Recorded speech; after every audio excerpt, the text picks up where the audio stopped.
Cinema தொழிலாளி விஜய் அவர்கள் தமிழக வெற்றிக் கழகத்தை தொடங்கி பரப்புரை மேற்கொண்ட வாகனத்தை பறிமுதல் செய்ய மாண்புமிகு நீதிபதி அவர்கள் உத்தரவிட்டுள்ளார்.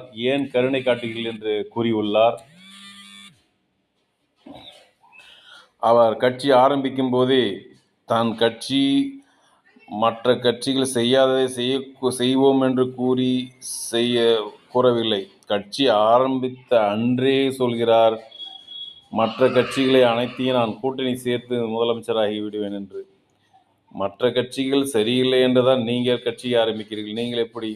அவர் ஒரு பல தயாரிப்பாளர்களிடம் பணிபுரியும் ஒரு சினிமா தொழிலாளர் தான். என்ன சம்பளம் கொஞ்சம் கூடுதலாக வாங்குகிறார்.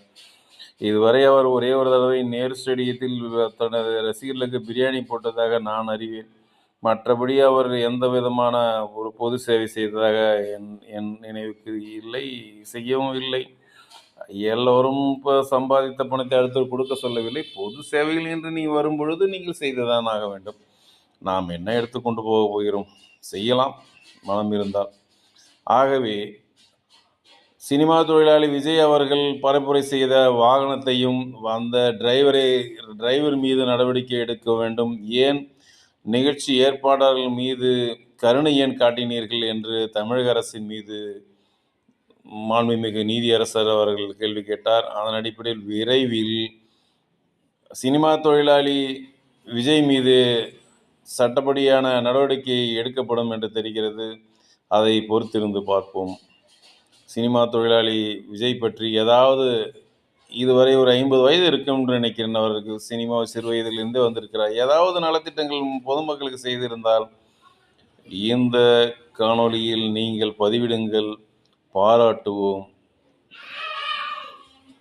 அவர் ஒரு சிங்கள இலங்கை பெண்ணை திருமணம் செய்துள்ளார். அவர் எப்படி இருக்கிறார் என்பதை பற்றியும் பதிவிடுங்கள். சினிமா தொழிலாளி விஜய்க்கு இனிமேல் தனித்து நின்று உங்களுடைய திட்டங்களை கூறி மக்களிடம் அருமையாக இப்பொழுது தான் காணொளி நான் பேசுவதை கூட பல லட்சம் பேர் பார்க்கிறார்கள். தாங்கள் சினிமா தொழிலாளி, தாங்கள் கொஞ்சம் ஃபேமஸானவர்கள், பரப்புரை செய்து அதற்கான